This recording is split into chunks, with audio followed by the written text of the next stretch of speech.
It's Tuesday, April 18th, 2017. I'm your host, Sarah Mantle. We have a great show in store for you today. First up, we will chat with Chief of Police Paul McDonald. Then we'll learn how pies are helping raise awareness for the Parkinson Support Network of Cape Cod. And finally, we'll chat with DPW Director Dan Santos. All of that on this episode of Barnstable Today. But first, let's go ahead and take a look at today's top headlines. Greystar LLC is requesting that the Conservation Commission hold a conservation restriction for a proposed senior housing project on Communication Way in Hyannis. The move is a requirement under a Cape Cod Commission development agreement. The Conservation Commission meets today, Tuesday, April 18th at 6:30 in the Town Hall hearing room. The town of Barnstable is preparing the one-year action plan for the Community Development Block Grant Program for FY18. Residents can view the plan on the town's website.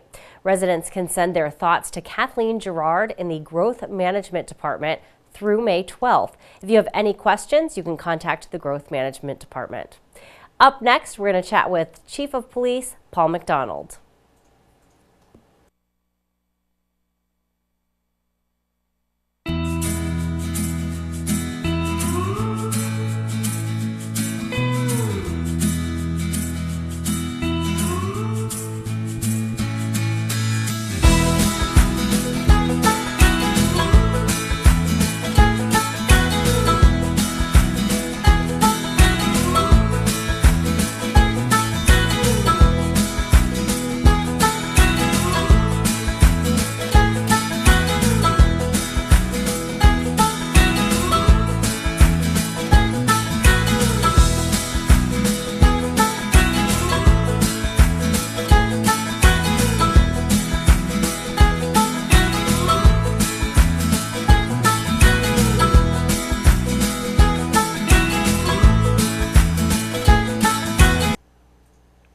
Joining me now live on the phone, Barnstable Police Chief Paul McDonald. Such a busy week for you guys again.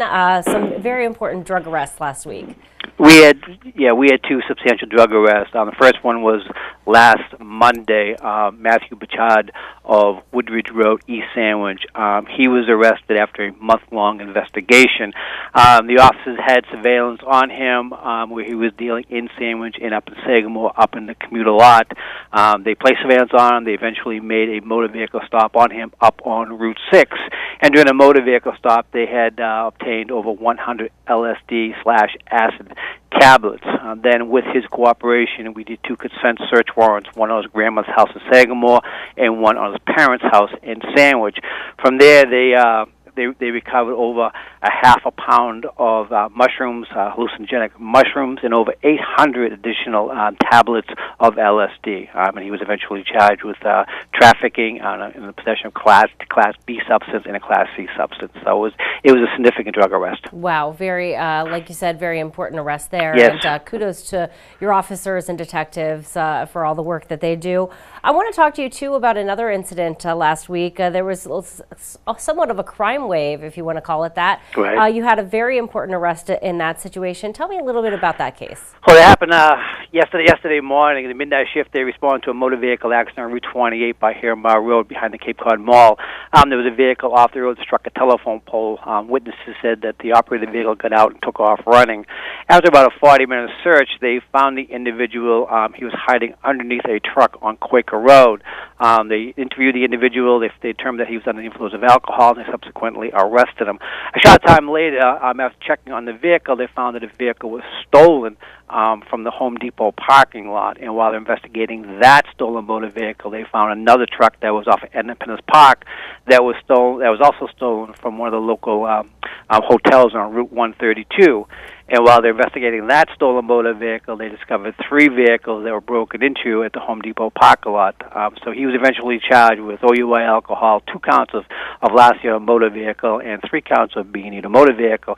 The individual was identified as Edward Lucier of Mashpee, and it turns out that he was just released from the Barnstable County House of Correction. So he's going back to the Barnstable County House of Correction. My goodness, not a long time out in the world No, for him. No, he got right back into it. Yeah, quite a slew of charges there as well. Absolutely. Yeah, so we'll pay attention to that case as it moves forward. Right. Want to talk to you a little bit, too. A very exciting event is happening coming up this Sunday. Right. Hyannis Open Streets is happening, and your staff actually will be out taking advantage of the event as well and sort of out patrolling the area during the event. Right, we'll be out there. We'll be shutting down Main Street from Boss Road all the way down to C Street, similar to what we do for the Father's Day car show and all the feeder streets along the side. And the whole idea is open the streets, you know, for the performers, for the families.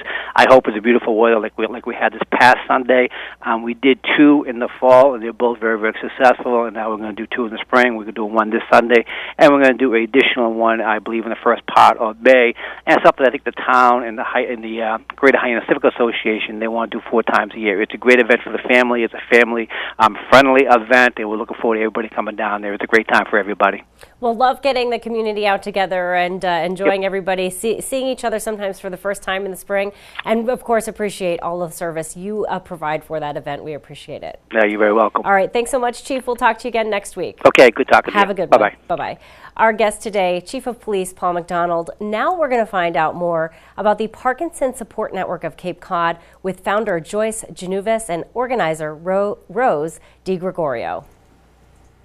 So ladies, thank you for joining me today. Very excited to talk about this important topic. First of all, we need to say April is Parkinson Awareness Month. So this is really an important thing. Joyce, you actually founded, you're the founder and president of the Parkinson Support Network here on Cape Cod. Why was it so important for you to found this organization? Well, my husband had Parkinson's disease. He was diagnosed with it, and about a year after he was diagnosed, I was looking for support here on Cape Cod, and there wasn't any. And so in discussions with several healthcare professionals on the Cape, they suggested that I start my own group. And so 10 years ago, this is our 10th anniversary, I started the Parkinson Support Network with the help of several healthcare organizations, namely Cape Cod Healthcare, Elder Services, Beth Israel Medical Center, BU Medical Center. Last year, we became formally a branch of the American Parkinson's Disease Association, which is a very big deal for us because we're now part of a national organization and we get a lot more support. But over the last 10 years, we've done a lot of work for this community, of which we believe there could be 2,000 patients. Wow.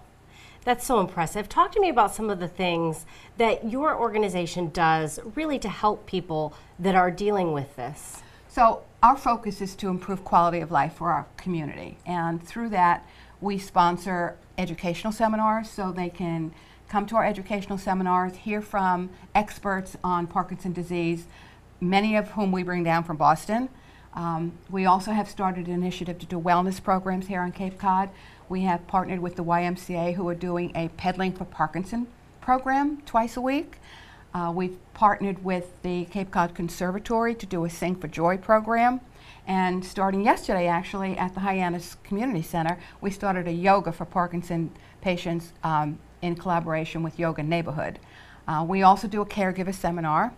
We sponsor 6 support groups across the Cape from Bourne, Mashpee, Barnstable, Orleans, Chatham, and Martha's Vineyard. Wow, so important, I think, because like you said, when you were turning to look for help and support and to find others who are dealing with your issues, pretty tough when there isn't anything there. So really exciting that we have something like this on Cape Cod. So one thing you're doing to raise awareness for the work that you do and to let people know you're around and that you're there for support is you're doing pies for Parkinson's. Yes, this is exciting. This is Rose DiGregorio, who is my pie lady, and through her efforts, she has put together this wonderful package and gotten some great sponsors, including Table Talk Pies, who are donating 1,000 pies to us. And That's a lot of pies. That is a lot of pies. 1,000 pies and counting. Right, I'm going to let Rose talk about this project because it's her baby, and she's doing a fabulous job with it. Thank you, Joyce. Rose, why the pies? Well, it's funny because I recently joined the board of directors for the Parkinson Support Network on Cape Cod. And literally, I think it was like 3 months ago, so I'm really a new team member here. But anyway, we're sitting around the board table and someone said, you know, we need to do something for April. It's Parkinson's Awareness Month. What do we want to do? So people are brainstorming. Joyce, I believe, said, well, someone had a great idea, pancakes for Parkinson's. And I said, that's kind of interesting. And then we kind of said, oh. So anyway, to make a long story short, they basically said, does anybody want to take on a project for fun, not fundraising, but community awareness? April is Parkinson's Awareness Month. So I said, I'll do it. So, I was thinking, pancakes, okay, I got to call a few people who can flip pancakes. To make a long story short again, I said, not pancakes, pies. And as soon as I said pies in my head, I said, bingo, and it just kept going, and I knew how to put it together. Because I'm from Worcester, I'm a Worcester girl, I said Table Talk Pies. And, there was some discussion about who we should ask. Table Talk was the place that I knew I could get the volume that I needed to really launch a community awareness outreach campaign here on Cape Cod. And it just developed from there. It's a pilot project. Literally, we launched it April 1st. And I want to walk through the package because I think that really... So you're taking these packets around and you're handing them out. Where are you giving them out? Well, there's a number of different places. Literally, what people have to understand is the community awareness outreach. And everyone thinks, it's an elder person's disease. But it's a family. Families are dealing with it. Whether you're a grandchild who has to now visit a grandfather, whether you're a son and a daughter taking care of a mom, whether you're a spouse. When it comes to diseases and managing those chronic diseases, it's a family. And so with that said, I'm delivering this to the community, literally. And that's why we're trying to get as many presentations out there. We're delivering it to firefighters because Joyce could speak to that at another time. We're delivering it to on the street. We're going to be at the April 23rd Open Streets, Hyannis. They invited us, so we plan to be there. And then we're at the Barnstable Senior Center. And this is really one that's very important. With this, too, that we think is important for people to come and learn more about not only what's in the bag in the project, but also about the nuts and bolts of the support network. One of them is April 20th at 1 o'clock at the Barnstable Senior Center, and we ask people to RSVP for that. And for that one, you really want people to RSVP to the Barnstable Senior Center for this event. We do. If you want to attend, if someone's watching and saying, this is really something I could get a lot of benefit from, call the Senior Center, sign up. Of course, you said April 20th at 1 p.m. 1 p.m. Very important. Yes. And the phone number, maybe you could list that at the end of the... Absolutely, okay, yes. Great. And so, again, to walk through the pie, but the package, what I really want people to know is obviously you eat the pie. And as Joyce says, enjoy the pie. It's Table Talk. This is the tag on the package. And this is what we want you to hold on to because we want you to share this with a family or a colleague, whether it's a professional or any member of the community that can, put this in this wallet. And I know Mrs. B down the street, or I deal with folks all the time. This is the information. It's the 800 number, and it's also the website. And then, of course, because it's important to us to keep this project sustainable, I need to thank the sponsors. And I want to take that moment, if I could, Sarah. Oh, please, let us know. Okay, thank you. The sponsors are the sponsors are Table Talk Pie, who donated 1,000 pies, and as I say, counting, because we're requesting more and more. Cape Cod 5, Home Instead Senior Care, Westgate Home Medical Equipment, Whole Health Pharmacy, Decatur House, Case Estate in Elder Law PC, in the Law Office of Laura McDowell May PC. And without their support, this would not have taken off. So important to see the community come together to raise awareness and increase support for individuals dealing with this. Mm-hmm. And then, as Joyce had started speaking to, a program calendar that lists all of the program activities of 2017. Joyce can speak more to this because she's been very involved in developing this all with the team that they've put together over the last year. So it's just part of the package that I put together, but they worked hard to get this all together. And what's great is it's all free. It's free to families with Parkinson's. Very important. And then a letter from Joyce sharing her experience and our mission. I think that's it, Joyce. Yes, that's and Joyce, I want to talk to you too because there's another event that's really important. Friday, May 1st, we want to talk about, there is an event at the Mashpee Senior Center, and this is really a very important, informative educational series. Tell me a little bit about this. Okay, so this is the first of our series, and if you look at this, we have four educational seminars coming up. It's the first one of the year. It's taking place on Friday, April 21st at the Mashpee Senior Center. We ask people to be there at 10:30 for seating. It's called Wellness in Motion, and we have various healthcare professionals coming to talk about wellness programs. For instance, we have a member of the Y coming to talk about the pedaling for Parkinson's disease. We have a yoga instructor coming to talk about yoga. We have the instructor that does the Sing for Joy program coming to talk about singing, how important that is for the muscles in the throat. And Dr. Allen is going to be the moderator. So we're really excited about that program. It'll go from 11:30 to 12:30, but we encourage everybody to get there early for seating. But we also want people to RSVP to our 800 number, which I know you'll put up on at the end of this program. Absolutely. But this is so wonderful because it's one-shot deal where you can see all the things that we're doing for the year.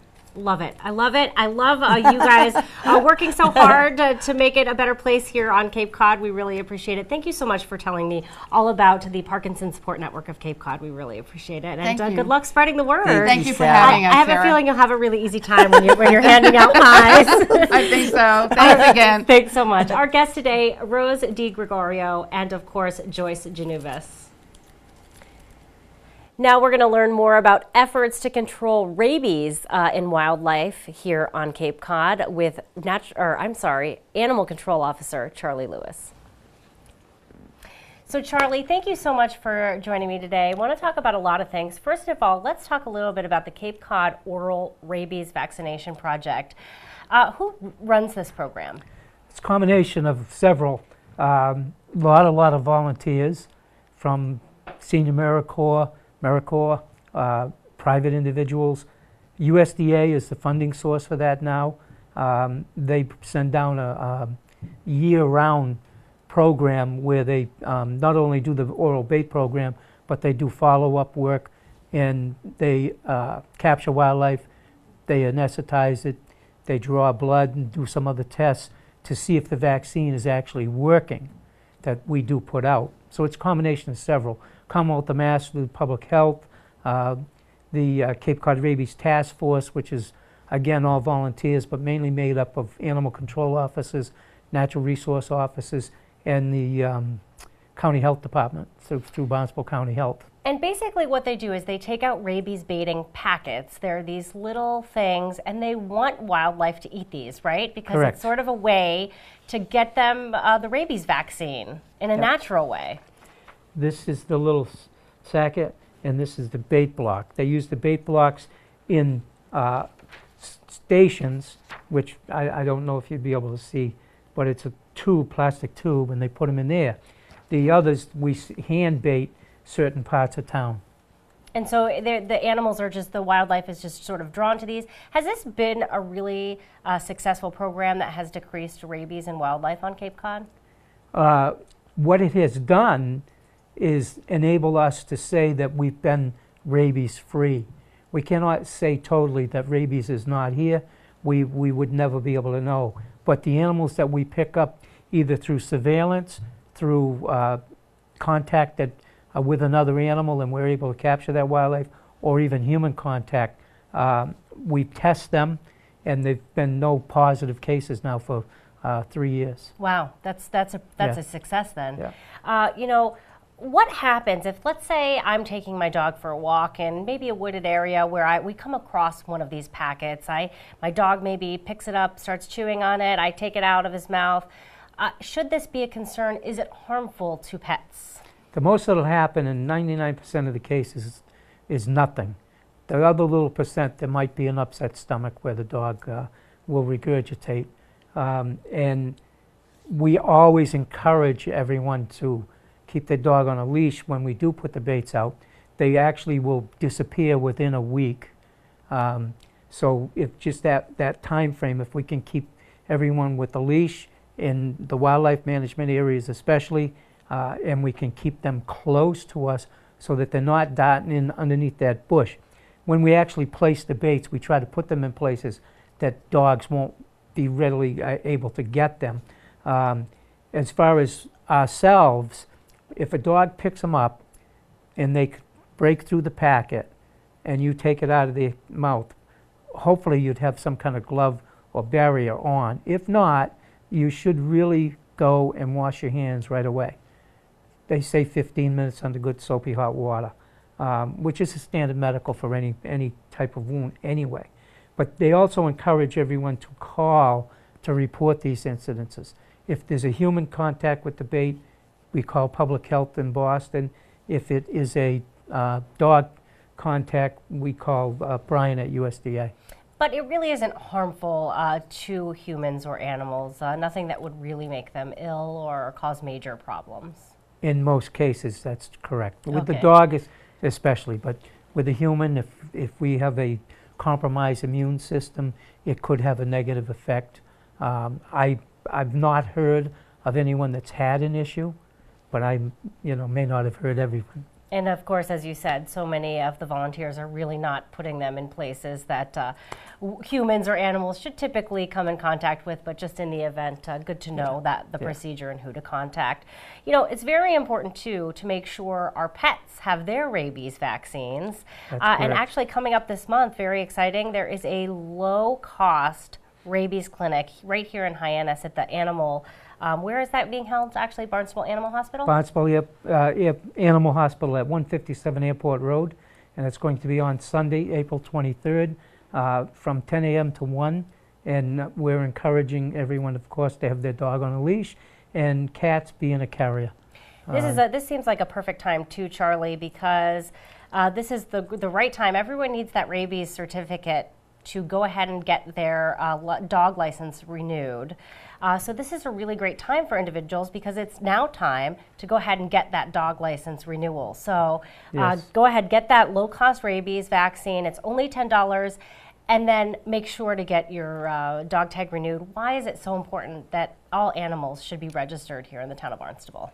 Well, there's several reasons why, but number one is that we can actually know that an animal has been vaccinated against rabies should that animal come in contact with another animal and or if it should bite or scratch a human. Quarantines are very different if there's, depending on the type of exposure. It can be from 4 months now to as little as 10 days. We went from 6 months to as little as 10 days. But the other big reason is, of course, is identification.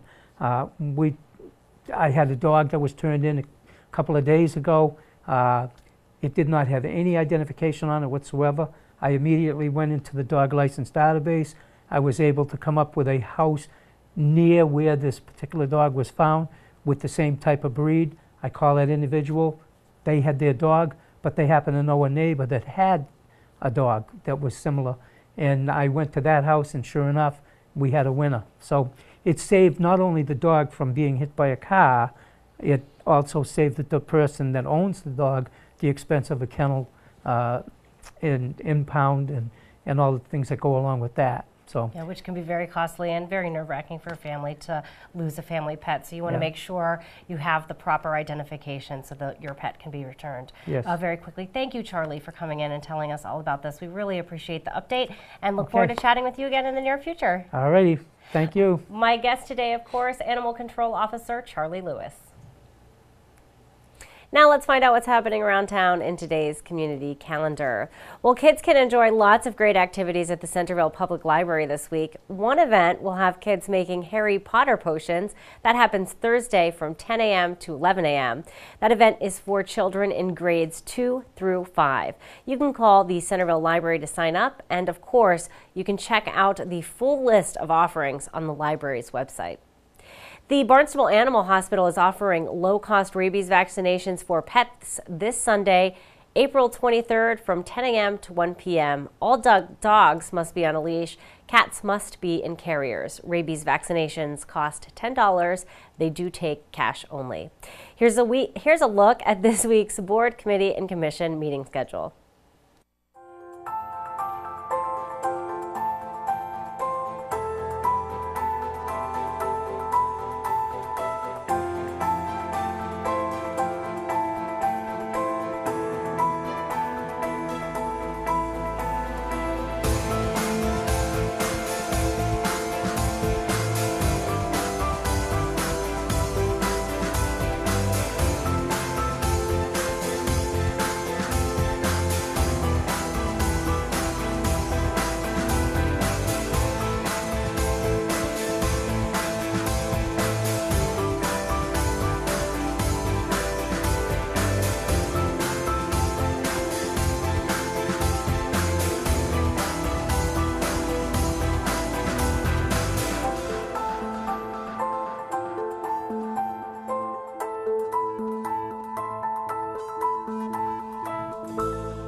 Well, thanks for joining us today. We're going to be back tomorrow with another great show for you. Tomorrow, we will chat with David Augustino.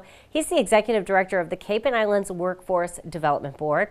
We'll hear from Public Health Director Tom McKean, and we'll find out what's happening at the Barnstable Senior Center with Assistant Director Donna Burns. For Barnstable Today, I'm Sarah Mannel.